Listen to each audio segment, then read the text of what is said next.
Welcome, everyone, to another Jags podcast, episode 26. We're excited about tonight. Got a lot to talk about. Hopefully, we can fit all of it in. I'm sure we will do our best.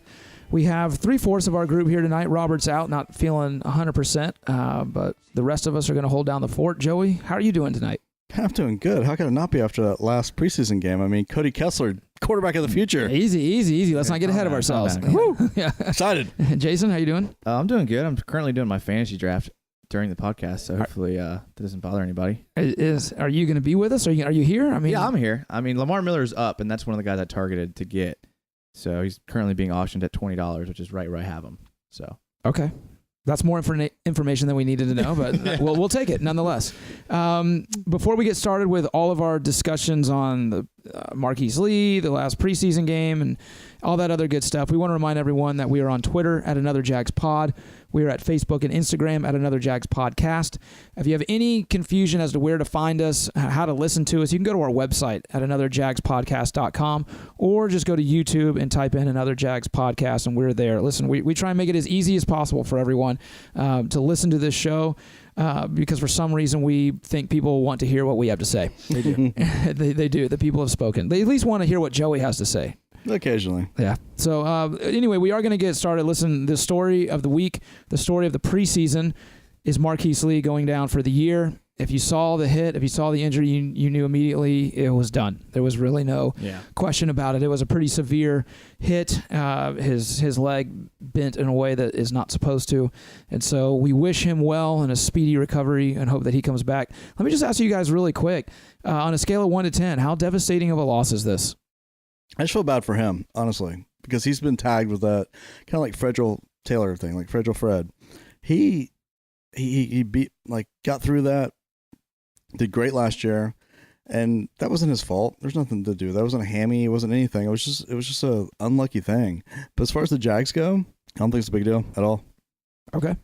Yeah, fortunately, we talked about receiver being one of those positions where 1 through 5 is kind of interchangeable. So if you're going to have a season-ending injury, that's probably the spot to have it. I hate to see him go down. I love Marqise Lee, such a clutch guy. Hate it for him, but I mean, hey, we lost our number one receiver last year at the beginning of the season, and we thought that Allen Robinson was a better receiver than Marqise Lee was, and we still did fine without him. So. I mean, I think the biggest deal is going to be he's our number one blocking receiver on the run game.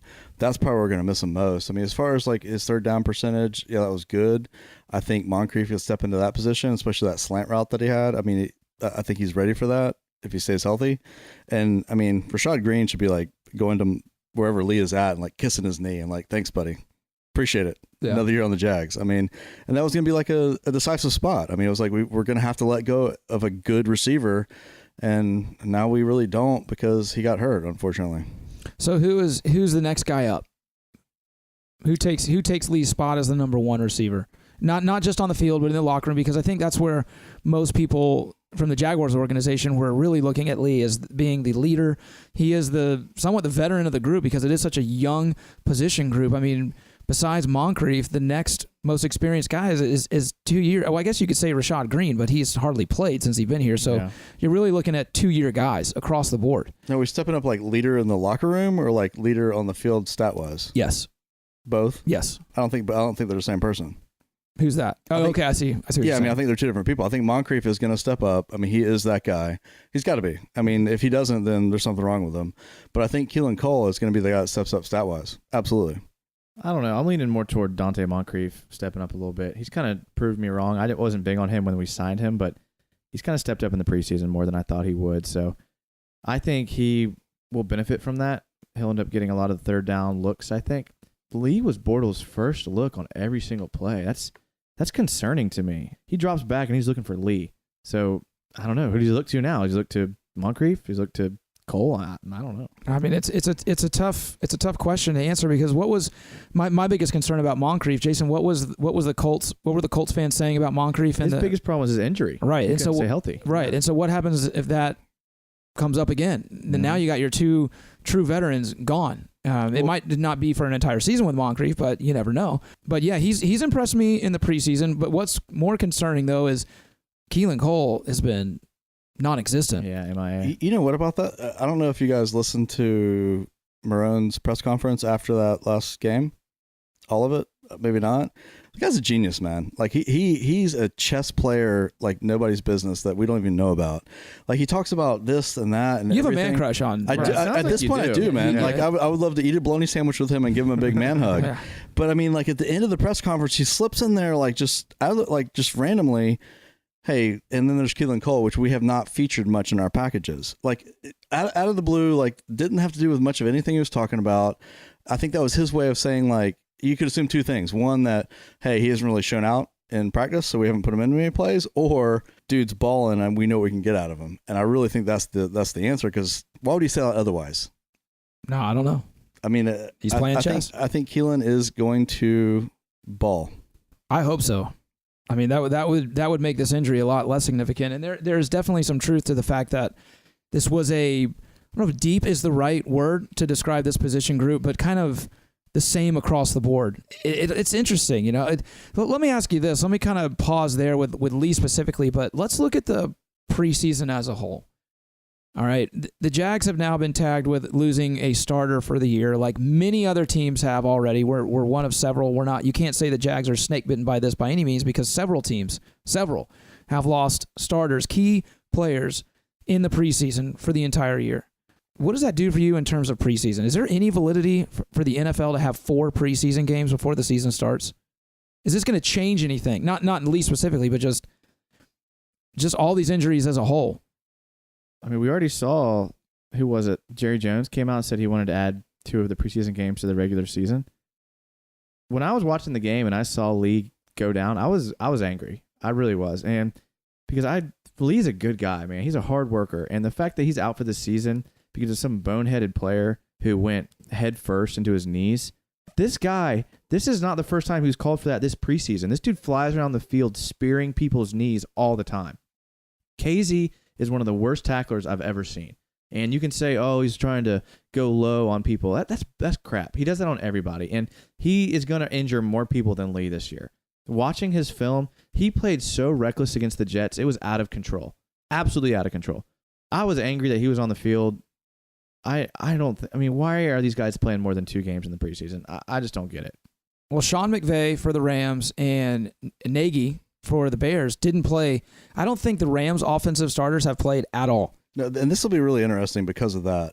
I mean, that's like the new school versus the old school. Because Marone is old school. He's like, you get in there, it's a football game. We need continuity. We need, rhythm. And then McVay's like, hey, I'm sitting everybody. Right. Because they haven't played at all. No. So I'm really curious to see, like, if the Rams do great this year, that might change preseason altogether. That's kind of cool. I mean, it is a different era because guys aren't coming in out of shape anymore. And if they are, they're losing their job. NFL players work out and train year-round. At least the good ones do. And that's the new bar. So this whole coming in and needing to get all the rust off and all that stuff is not what it used to be.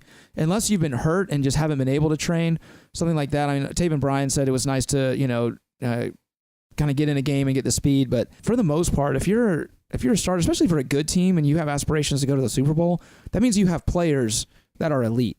And to me, that you shouldn't need the preseason for that. I think you're going to see more and more coaches adopt that mentality of not playing your starters at all in the preseason. Todd Gurley said when he was asked, what do you think about not playing in the preseason? He said, that's the dream.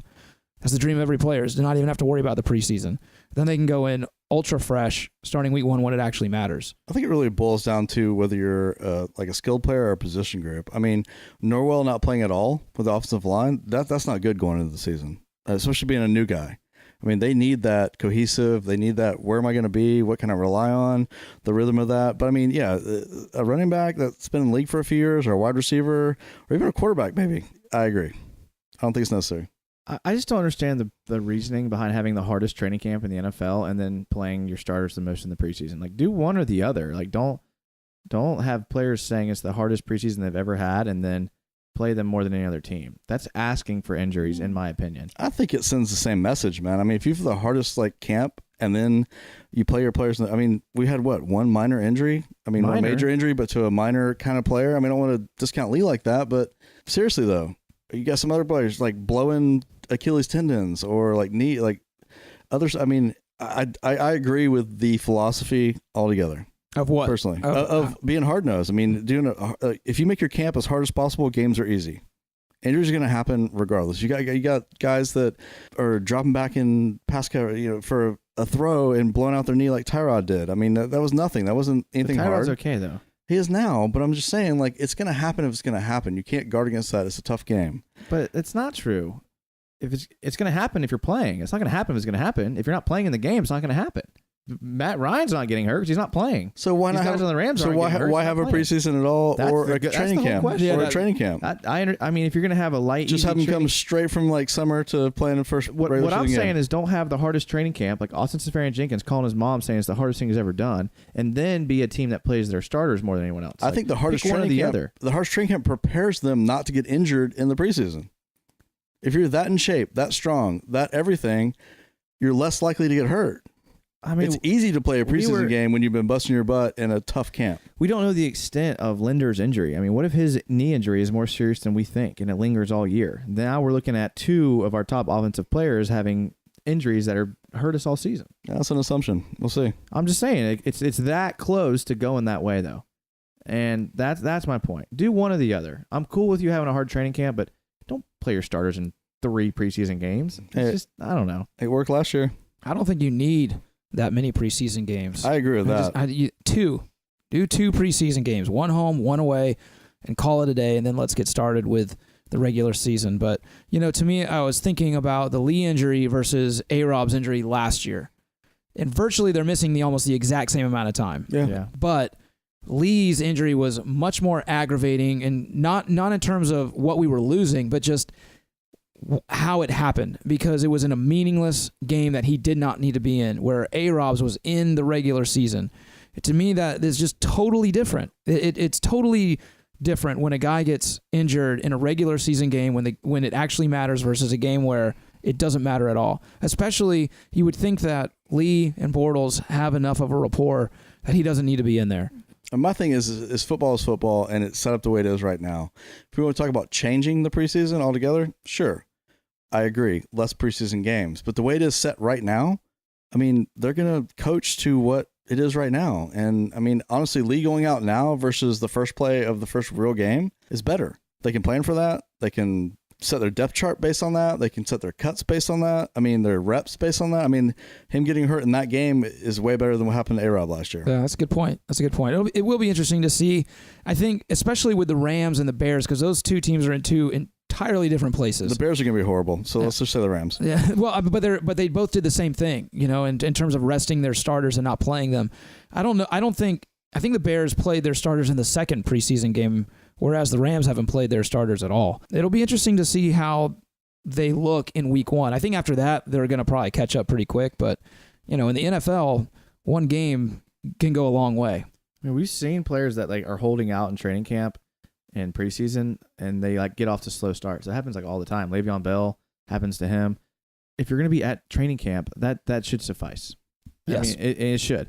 And if you're, a preseason game, yes, 1, you want to play the first drive of the first game, and then 2 quarters of the second game. I'm with that. But what's the point of getting meaningless reps in a sport where on any given play could end the season for a player? It's just, I don't know. Doesn't seem worth it. I think it's a great segue into the 4th preseason game. Does anybody think that should be there at all? Crickets. I mean, if you're one of those 5 to 8 guys trying to make the team, do you think it's that many? That's valuable. 8? Is it possibly? It depends on the team. Yeah, it depends on the team. Yeah, exactly. For the Jags, for us, it's probably 5. Maybe. Yeah, I would say maybe. And then everyone else, you're looking at maybe. Who knows? But for them, that game's huge. Sure. But you could do that in 3 games, in my opinion. Yeah, the second half of the 3rd game is the same thing as the 4th preseason game. I mean, I agree. I think that needs to be revamped. But it is what it is right now. I mean, we got to deal with what's there. Let's steer it back to Lee specifically in the wide receiver group. Jason, we had someone on Twitter, I believe, ask us a question about that. You want to read that for us? Yep. Okay. This question is from Patrick Jackson at Ratius_Johansson. Okay. He wants to know our thoughts on the Marqise Lee injury. And he says, we seem to have a roster of similar level receivers, so it might not be so bad. On the other hand, it might be a loss at our already weakest position. That's probably a roundabout way of asking, what do you think about Dez Bryant? I think he's got a lot left in the tank, but he's being a diva. He only wants a 1-year show it deal. He doesn't want to sign a contract for 3 years. He wants to come in, blow it up because he can for at least 1 year and then get really paid after that. And to me, that doesn't settle well. He's going to get picked up at some point during the season when somebody's wide receiver gets hurt and they need somebody, but I would not want him on the Jags personally. Why specifically? Just because it won't be a good locker room fit? I mean, not necessarily that, but I don't like the attitude. I don't like the attitude of I don't want to come be part of your team. I want to come be part of your team just so I can make more money and go somewhere else. Do you think he would help the team? Absolutely. But that's not enough for you? No. Even on a 1-year deal? We don't need him. I don't think our team, our style, who we got on the squad, I don't think we need him. All right, well, Joey, while you're answering, he had a follow-up question specifically for you. He says, what wide receiver could we get for Dante Fowler? Oh, man. That is for you. That's a great question. That should have been emailed to me like earlier today. Honestly, I have no idea, like coming straight off the cuff. I mean, at this point, I don't think we need to go after a wide receiver. I think what we have is sufficient. The guys we have are bought into the system. The guys we have, for the most part, are comfortable with Bortles, and Bortles is comfortable with them. And we got a couple of young guys that could blow up. So I don't think we should go after anybody right now. I think the missing piece to this that we haven't mentioned is Austin Seferian-Jenkins. And that's he is a huge factor in all this, because if he can be who the Jags wanted him to be when they signed him, then yeah, the Lee injury becomes a lot less significant. And we didn't have that last year. I mean, that is a whole different piece to the puzzle that we did not have last year in the passing game. We haven't seen a lot of him, and if Marrone is everything that you think he is, Joey, then it's probably on purpose that we haven't seen a lot of him either. We'll see. I mean, Dez, listen, he had over 800 yards receiving last year, and what you could argue was kind of a down year. He is the Dallas Cowboys' leading receiver in terms of touchdown receptions. I mean, the guy is legit.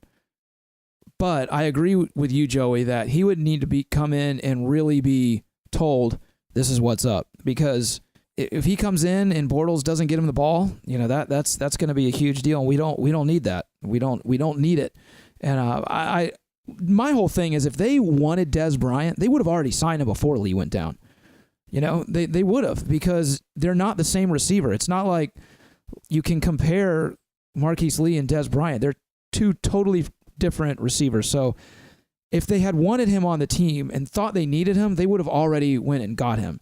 Because we've all said that Marqise Lee isn't the true prototypical number one receiver. He's great on third down conversions. He's great over the middle with quick slants and things like that, but he's not a red zone threat.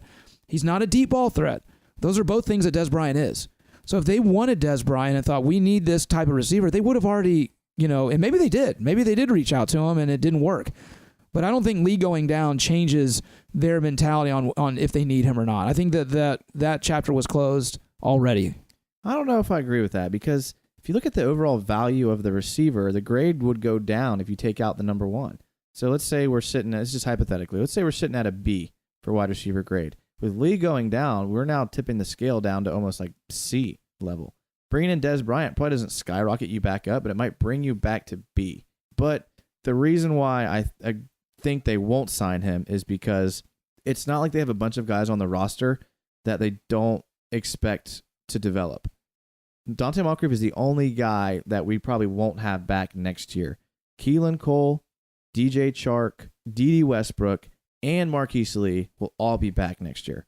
So because of that reason, I think it's worth it to develop those guys. You bring along Mickens and Green, who've shown that they can produce, then we're okay. If we had a bunch of guys on the team that we weren't sure we're going to develop, I think we might look into signing him. But because we're so deep with young guys, I don't think we need him. But do you spend a year developing receivers when you're trying to make the Super Bowl? Yeah, when that's not your game.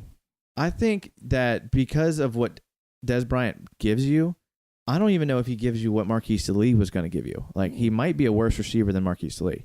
Ask Dez Bryant to go over the middle over and over again on third downs. He's not going to do big, that. Though. He's a big guy, but bodied guy. I mean, when you just on Hard Knocks, he's walking around the locker room in the Browns, just bigger than everyone else. Yeah, and people are just like starstruck to see him in the locker room. Sure, but he's also injury prone. Past couple of years, he's had multiple foot injuries, and he's also a diva, man. He doesn't fit into our mold. We do not need to bring in a diva wide receiver. I don't see how that works. Going back to your point too, Jason, you saying that the number one receiver going down, kind of you digress a little bit, but we've also said that the difference in ability between the number one receiver and let's say the number 4 receiver, who is that DJ Chark or is that D.D. Westbrook? I mean, there's not a huge gap there like in other teams. And so I think for the Jags specifically, now other teams might be different, but for the Jags, the number one receiver going down, there's not that drop off like you would see if Antonio Brown went down. And I know he's an elite guy, but even let's say the Eagles with Alshon Jeffries when he went down, he was a step above, and I thought, than the next guy who was Aguilar maybe. Yeah. So I just think really what is the disparity between Marqise Lee and D.D. Westbrook right now? It's not large, but you're one weird step away from being without one of those guys. And then you're what? Keelan Cole and D.D. Westbrook? Yeah, exactly what we were last year. It's exactly Lee, what we were. But Lee. But with also with Jenkins Lee, as well. I mean, you're right. Jenkins, that's a good point on Jenkins. I think Jenkins is the wild card. The receivers are going to have a minor injury somewhere. Like they're going to miss some time. Whether it's not going to be season long. But now we're asking Jadon Mickens and or Rashad Green to step into that 1 through 4 role. And that's where if you're trying to make a Super Bowl run, would you rather have them doing that or Des Bryant? Well, maybe that's when you make the call. Exactly, and there's plenty of time for that. I mean, if you're looking for third down conversions, which is arguably Lee's best aspect, Jenkins should be that guy, especially when you got 3 guys around you that are speedsters spreading the field. I mean, if we can open it up for him to catch third downs, then we deal with it. Or if we make it that run and we need that guy, then we deal with it. I just don't think now's the right time. That would make no sense whatsoever to me. I think going back to what Joey was saying earlier, too, about Marone and how Keelan Cole's been used, you could probably say that about almost... He's not been used. He hasn't been used. Yeah, at all. And I'm sure that's probably the case with most of the receivers. They're just playing the offense so vanilla right now. They're saying, look, we haven't even really started playing yet. Yeah. And I'll say this, too. Between Marqise Lee has 171 career receptions. You know how many Dante Moncrief has? 152. 19 less. I mean, they're basically the exact same player. Yeah, if Moncrief stays healthy, it's a non-issue. It really is. And I think until that happens and him being injured, you cross the Des Bryant bridge when you get there. I mean, again, I don't want to put too much into the preseason, but that slant route he had in that last game, perfect timing. Not only that, but dude came up and hit him hard, bounced off of it, and rolled for another 6 yards. I've never seen Lee do that. I mean, that was impressive. That was one of the best plays I've seen in the preseason. Yeah, Moncrief has had a good last couple games. Yeah. And I thought he was going to be worse than he was, in my opinion. But, hey, if he stays healthy, he could be that guy. But I don't know. I mean, there's not a lot of free agents out there. I mean, if Des Bryant gets signed by somebody, there's not a lot left out there is my only problem. And if we get a freak injury, just don't know how comfortable I am with Rashad Green or Jadon Mickens. I don't know. Maybe we won't need him. Maybe Safarian Jenkins will step up so much that it won't even matter. Yeah, at this point, line up either Grant or Yeldon on the outside the way they've been catching the ball. Well, that's a great segue because I was about to say that. Is Hackett's style of offense going to change this year? Because it really seems like they're going like Patriot style, short routes out of the backfield. I mean, that's a whole other discussion. Maybe we need to segue to that. But yeah, we can go ahead and kind of. Is there anything else y'all want to say about Lee going down? We just wish him the best. Yeah, hope he gets healthy quick. Get healthy. Hopefully, see you next year. Yeah, man. All right, so that seems like a good place to take a break. We're going to take a quick step away, and then we're going to come back, and we're going to talk about some of the things that we learned about the Jags in the Falcons game and what we're looking forward to the most about the Buccaneers game. So sit tight, and we'll be right back.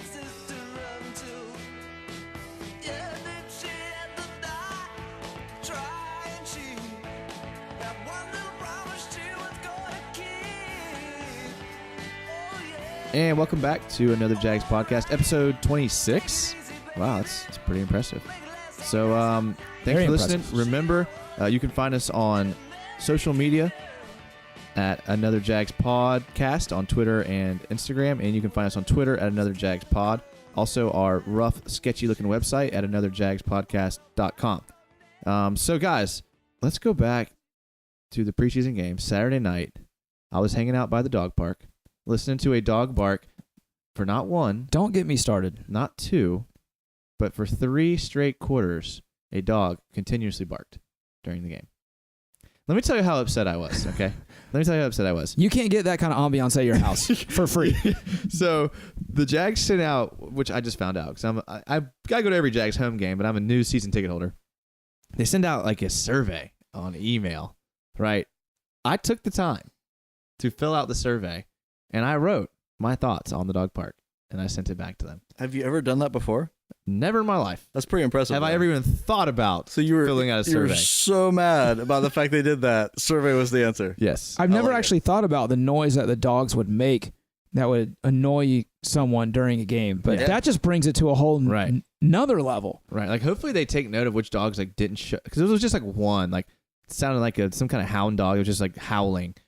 Hopefully they take note of that dog and never let it back in again, because it wasn't just me. Like, everyone around us was like, well, that's kind of annoying.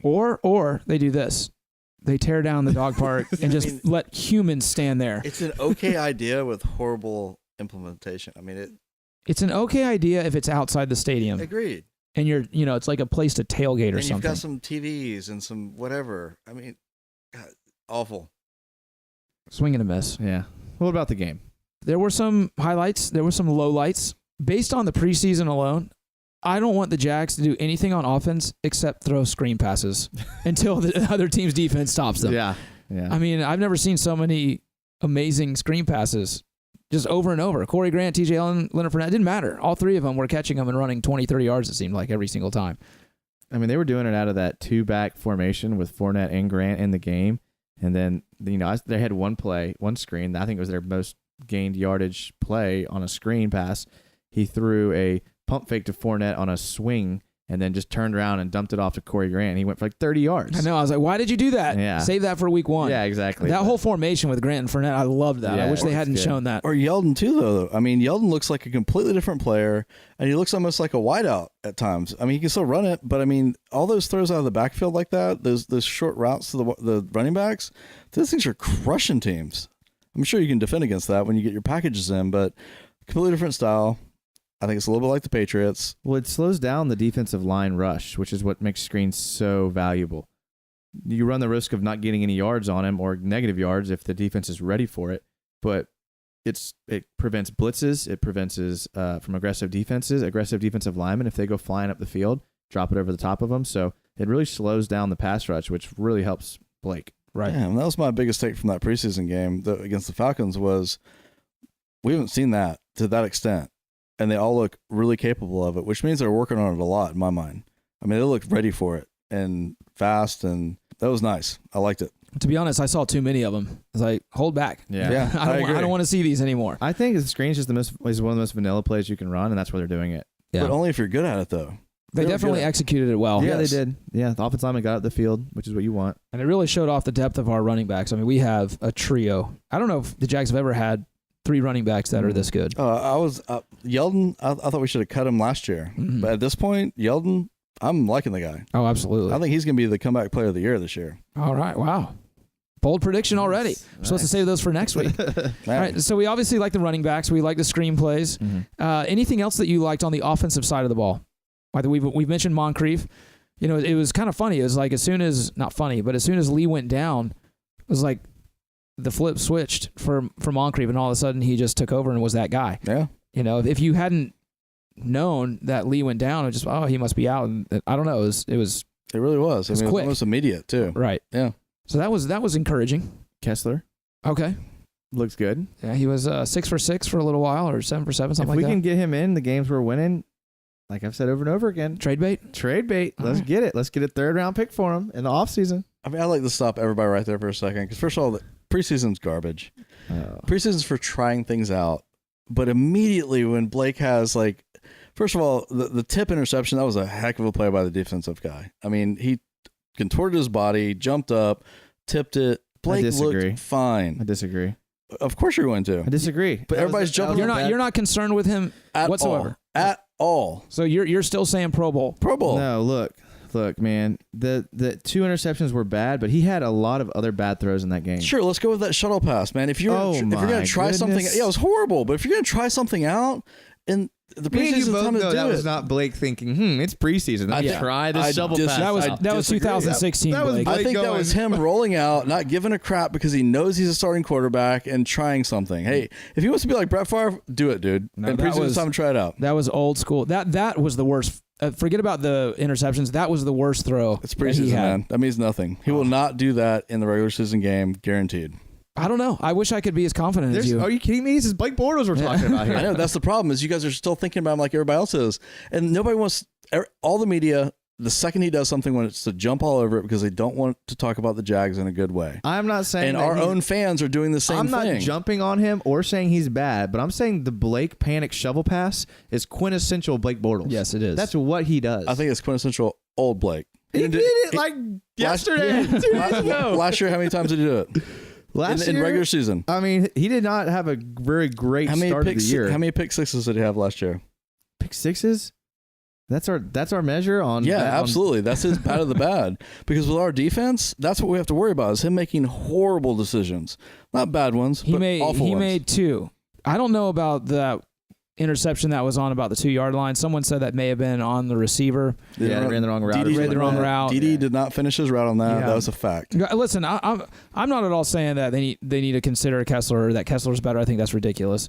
It is, but I think you're a little crazy if you weren't a little concerned watching him play the other night. Not, I mean, it because was it's the preseason, and as soon as that happens, I joked at the beginning of the podcast saying, "Hey, Kessler, QB of the future," because what happens? Blake does a couple bad things wrong, and everybody says Kessler looks great again against the second string defense. Bring him in just like Chad Henne last year, and how'd that work out for us? right. I mean, come on, guys. You're preaching to the choir in terms of that. All I'm saying is I was a little concerned after the game, but I will also agree with you. Marcus Mariota had a terrible third preseason game, and so did Deshaun Watson, and no one's saying anything about them. So you are right that there is a bias against Blake, and that's always going to be the case until February when they win the Super Bowl.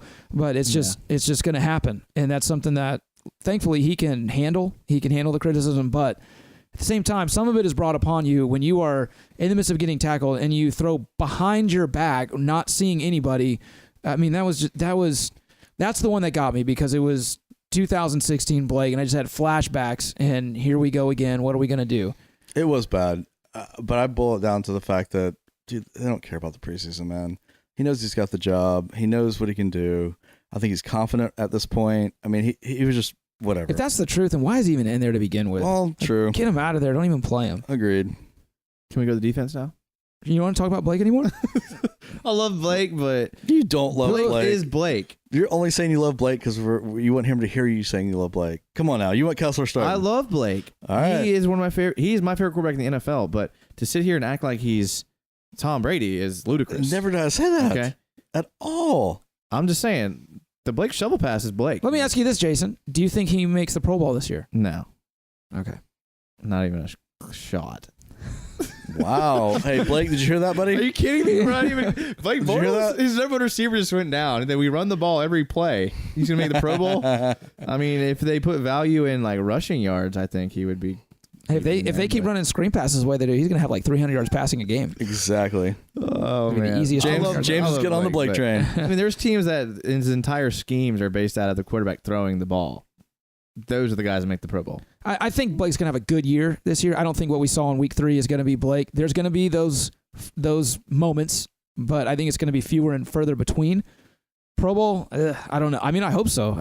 That would make me so excited, but Well, you know I'm still locking that in. Blake's making the Pro Bowl. But for a good segue again, okay, when Blake makes mistakes, our defense takes over, and my God, man. I mean, what the Falcons started from like the 30, 40-yard line, 3 times? yeah. I mean, How many touchdowns do they have? And that's what I would say if I was the coaches, if I was Nathaniel Hackett, I'd sit Blake down and say, look, if you don't turn the ball over, we are going to win 12 games. Yeah. Minimum. If we just don't turn the ball over, if you don't throw a single interception, we are going to win at minimum 12 games. And just tell him that, because our defense is so good. Yeah, I mean, when he threw that interception in our own territory, the defense bailed him out and gave up only a field goal. So defense. Yeah. Okay, defense is good. I mean, we all know that. That's but an understatement. Here are some things that stood out to me about the preseason game against the Falcons. I saw more exotic blitz packages than I've ever seen before. Jalen Ramsey and Telvin Smith blitzing Have you ever seen that ever? You know, I was there and I had the same exact thought. And I told Abe, my son, this. I was like, dude, they usually don't run like plays that you wouldn't see in the regular season and preseason. I was like, but we got stuff going on. Like where'd that guy come from? Like Hayden just made that sack, and how? I love seeing Jalen Ramsey blitzing. It was so awesome because, I mean, he's so athletic. Get him in the back. Get him doing that. So if they'd run that, I mean, imagine if Jalen gets like 2 or 3 sacks on the year. It's not that hard to believe that it'll happen. He's so athletic. He'll be able to defeat blocks like it's nothing. But why were they doing that in the preseason? To scare the other teams. Yeah, and maybe just see how it looked, and because they can. Yeah. They are so ridiculously fast. It's unbelievable. I mean, Malik Jackson was beast all over the place. Yeah. He was running guys from behind. He's playing disrespected. He is. He really is. He's mad. Which is awesome. I don't know why, but it's awesome. You want to talk chip on your shoulder? He's playing with a chip on his shoulder because nobody's talking about him. Everybody's talking about everybody else, and he's got something to prove when he shouldn't have something to prove, which is even better. He was incredible. I tell you, someone else that I really liked that was enking to me was Hayden. I thought he had a great game. I mean, he had a fantastic game. Yeah, so I'm excited. You listen to that interview with Hayden, he was like, man, I'm happy to be here. Talking about all the talent around me. He's like, first of all, it brings up my game. He's like, second of all, I don't have to worry about much but my game. He's like, this is great. He's like, I'm happy to be in Jacksonville. That's what you want to hear. He's so smooth in his back pedal. That's one thing I did not realize about him.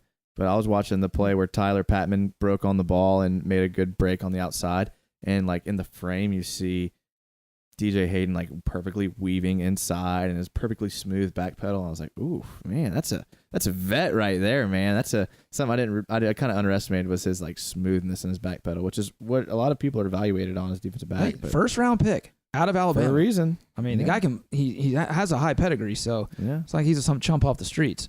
Yeah. But yeah, that was just for me personally with Hayden. It was just not really knowing.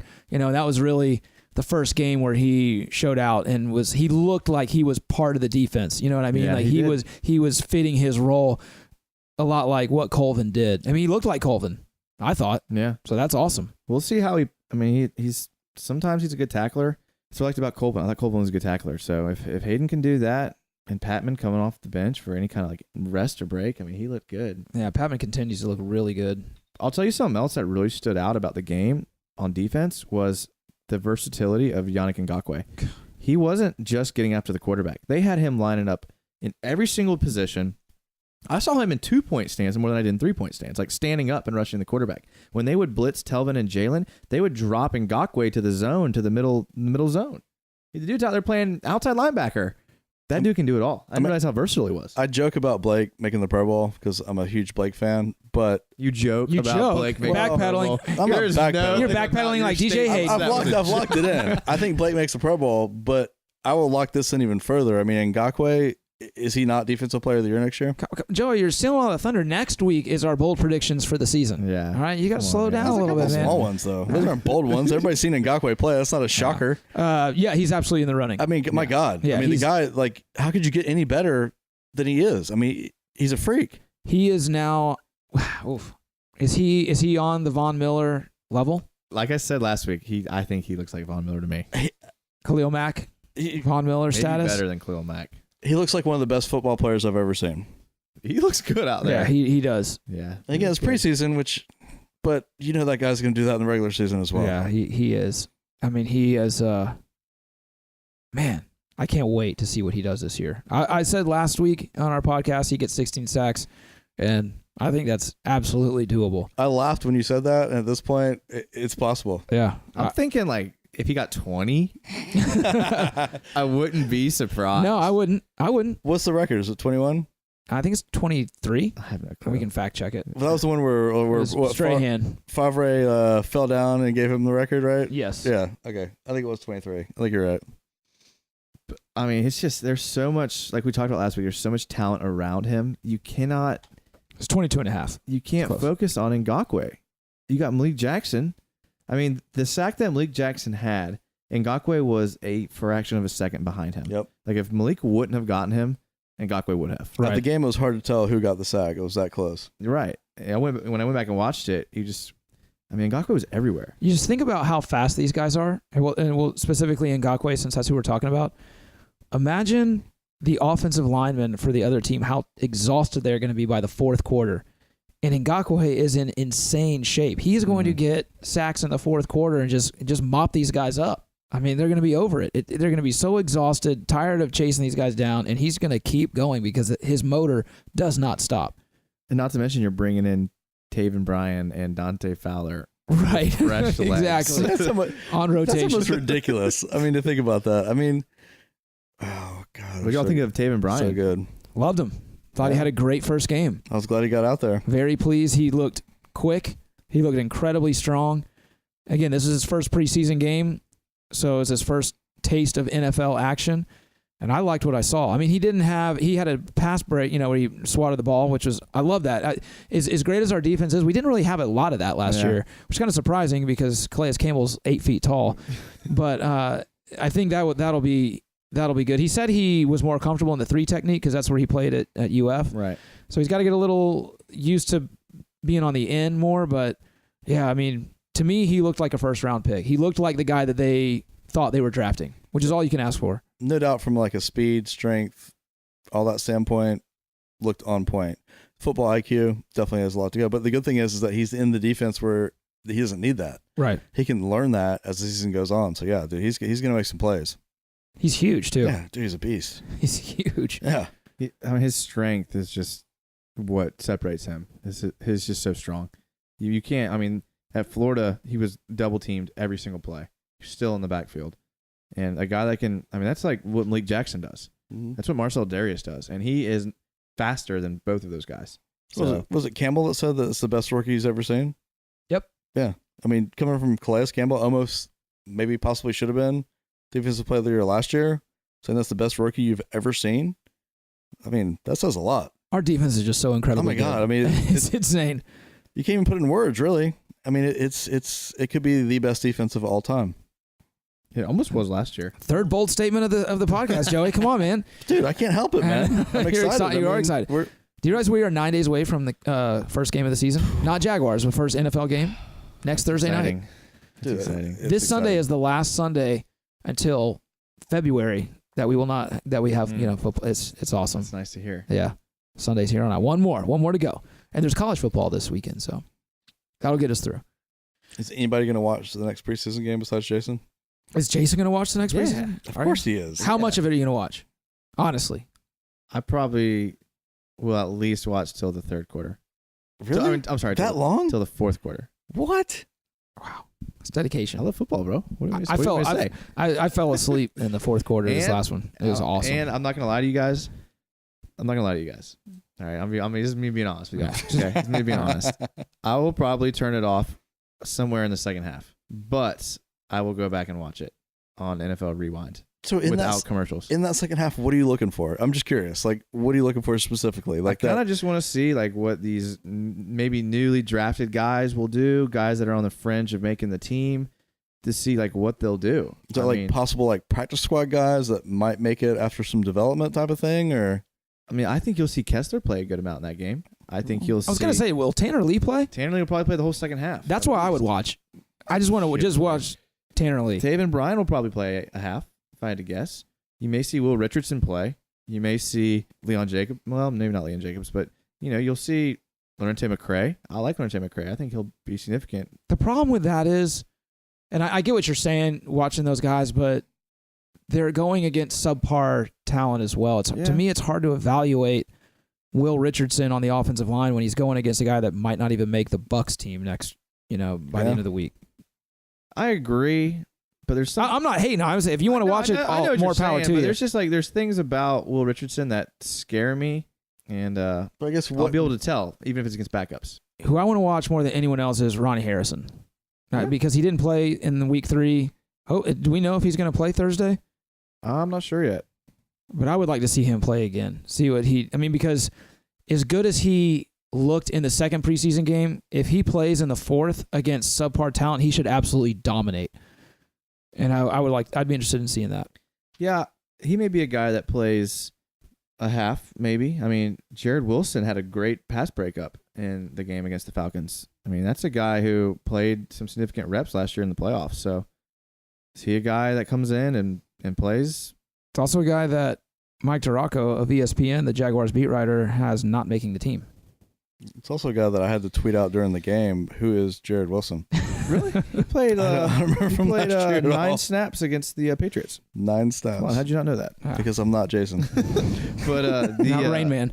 I think Jared Wilson will end up being a special teams guy. He's kind of shown some value on special teams, but you got to cut somebody. I mean, not everyone can make the team, unfortunately. Will you be looking for Josh Wilson at that point, or Walker, or Joey's done his homework. No, I know he's referencing my last your podcast snafu. Yeah. when I called Josh Wells Josh Walker. oh Wells? God, Yeah, I'm yeah. completely confused. Yeah, I Sorry. called Josh Wells Josh Walker a couple times. I'm sorry. Like sue nine. me, Like okay? 9. None of us caught it. So No, we Yeah, didn't. exactly. What does that say That's the about point. us? Like, Josh, there is and Josh Walker, for the record, will play a significant amount of reps against the Buccaneers. which makes it even funnier that he's an actual player. Yeah, yeah, he's but good. I thought that was hilarious.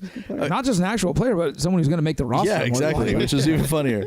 But you did mention Tanner Lee, and I got a question about that. I'll have to give like Hacker and Squad credit for this because I heard it coming in and I hadn't really thought about it. He's not going to make the team, right? Does everybody agree there? Yes. Yeah. I agreed Okay. with that the night he got drafted. I agree. I mean, the guy's not ready. I mean, will he ever be? Who knows? But he is not ready. Is everybody comfortable going into the season with two quarterbacks? We did last year. I know, but man, I mean, Bortles has shown that he stays healthy. But if they go down in a game, both of those, who plays? Teddy Bridgewater for Dante Fowler. No, I mean like in a game. Wow. You put in wide receiver. Like, does anybody have what's like sad? Just run like Wildcat quarterback the rest of experience the in night. high school? You know what's like sad is who would have been the emergency quarterback? Lee? Marqise Lee. Yes, I understand that. That's what I'm Yeah. saying. That's why I'm getting to that point. Is like yes. It's sad, man. So is there anybody else on the squad that has like significant like quarterback play like in high school, college maybe? All of them. They all play quarterback so? in high school. Yeah. Especially the DBs. So All right, the DBs yes. play So quarterback. Tommy Bohannon is our You third string know whose quarterback at hand this is going to point. go up immediately is Jalen. Put me in. I'm ready. I got this, Yeah. coach. Yeah. All their DBs are crap. Yeah, you ever heard of Joe Montana? I mean, this is totally off the rails right now, but imagine lining up Calais Campbell and that like Tebow quarterback power. He gets a guaranteed 4 yards, is it not? It Like, would absolutely. take 5 guys to bring him down. who tackles that guy? At least for 3 or 4 plays before he was just completely Here's what I would gassed. do: put him at quarterback and put Taven Bryan behind him and just push him. they would score a touchdown. It would take like 10 minutes to get down the field. That eats up the clock and they score. That's perfect. Why don't we do this? Why don't we take a quick break and we're going to come back and talk roster really quick and then we'll wrap things up. All right. We'll be right back on another Jags podcast.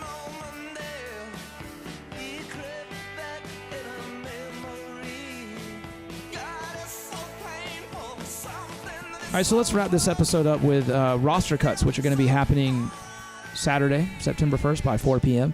after the final preseason game this Thursday night.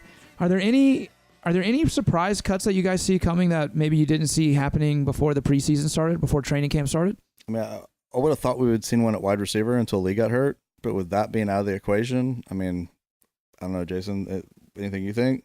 I think. I mean, does Tim Cook count as a surprising cut? Because I think Tim Cook gets cut for Brandon Wilds. Because I think Brandon Wilds has outplayed him in the preseason, I agree. in my opinion. What about somebody like Smoot? That's what I was gonna say. Who's been hurt and hasn't really like quite lived up to his draft potential. Well, I referenced him earlier, but Mike Duraco of ESPN, who's a Jaguars beat writer for them, has him not making the team. Which is crazy because, I mean, Smoot's flashed at times. I don't know. And he has Michael Bennett making the team, and that's basically the guy that, who Gotcha. beat him out. And I mean, Bennett's had a good preseason, I think, for the most part. But yeah, I would have thought Smoot was kind of the heir apparent to Malik Jackson or something like that. Now, that just goes to show you the NFL, man. Yeah. I mean, you flash, but it doesn't guarantee anything. The next season, your job can be taken by some other guy.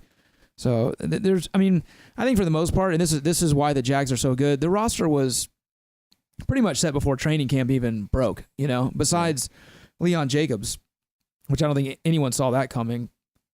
But besides that, I wouldn't say there's too many surprises. I mean, would you be surprised if Lorente McCray got cut? Yes, but I don't think he will. I think the spot comes down between him and Smoot. I think that DN spot comes down, and I think McCray gives you more versatility as far as a linebacker. Right. He's definitely shown more in the time that he's had. That's for why sure. I think he makes the team, because he can play linebacker and he can play on the defensive line. He gives you more versatility if there were to be an injury, because I think depth at linebacker is probably our biggest question mark. Yeah. So have a guy that can play defensive line and linebacker, which he can. I like him better than Smoot, really. I mean, he seems to be, like, when you watch the preseason games, you see McCray a lot around the ball. He's way more consistent. Way more consistent. So I'd rather them have him. I hope they go that route. With that being said, though, I mean, do we go after somebody else's linebackers? Because, I mean, that is the weakest position. It's possible. I wouldn't be opposed to it, when cuts are made, if there's anybody that the Jags think that they can get. But then if you sign somebody, who do you cut then? Well, I mean, you got to either cut Blair Brown or Donald Payne. If given the option, who would you rather cut? Blair Brown for sure. Yeah, I like Donald Payne. Yeah, me too. Yeah. Honestly, I like Andrew Motupuaka. Yeah. He's been playing really well. He's done some good stuff. It's sad. I don't think he's going to make the team, but he may be one of the best players that doesn't make the team, in my opinion. There's going to be several players that don't make this team that get picked up by other teams. I think that's the really cool thing to think about is usually we're that team that is like, well, let's wait for cuts because we're going to go snatch up other people's players. We're about to get good. Yeah, we're about to upgrade some positions. This year it's, hey, we're cutting some decent players that other teams are going to take because we don't need them. Yeah. And that's awesome. It is. That's what good teams look like, and that's what the Jags are. But yeah, I think Blair Brown's gone, or not gone, unless we do find another linebacker. I mean, think about it. He's a 6th-round pick, second year in the league. It's not like he's some stud or anything. So I think if we can find someone better, he'd be the first one gone. I like the idea of keeping a linebacker whose last name is Payne. I mean, that's you need that on your team.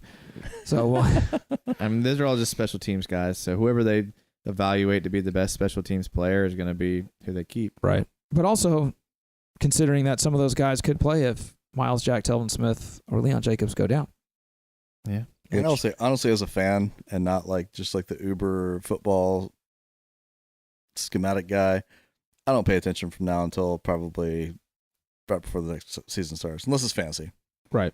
I mean, I'm not paying attention to any of that. I mean, the coaches know that stuff. It's not interesting to me. I mean, I know Jason loves that stuff, but I mean, like special teams. You won't read over the final roster? Of course I will, but I mean, I'm not like analyzing like who's going to leave, who's going to stay. If somebody gets cut at that level, I don't see them every day. Those guys know better than me. I'm not really like.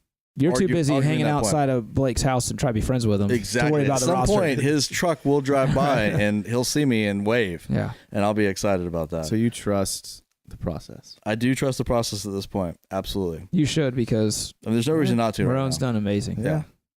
I mean, the process has worked. It's proven to work. And I have faith in those guys, which is, again, another good place to be in because it's been a long time since I could say that. Can we just celebrate the fact that the preseason is almost over? Yes. Hey, we got Thursday. Next podcast. Think about this, guys. The next podcast we do, we will be talking about and previewing a regular season game. Oh, man. We've been doing this podcast since February, and it's almost here. February? Yep. Right when the Combine started. Is that when we did it? Yep. We started with the Combine, and we've been doing an episode every week. Wow. Every week. Number one off-season Jaguars podcast. And it's about to come to an end, and we can start the regular season. That's exciting. I mean, I especially can't going wait. up against I already Odell, changed our big Twitter contract, bio. man. I already changed our Twitter bio to #1 weekly Jags podcast. There you go. like That's a Let's do great it way to better. put it. It really is. Let's reverse that and re-say that because that's better. Although in the regular season, it'll be twice weekly. That's Yes. true. Yeah, because we'll be doing a little teaser for everyone when the Yeah. regular season starts.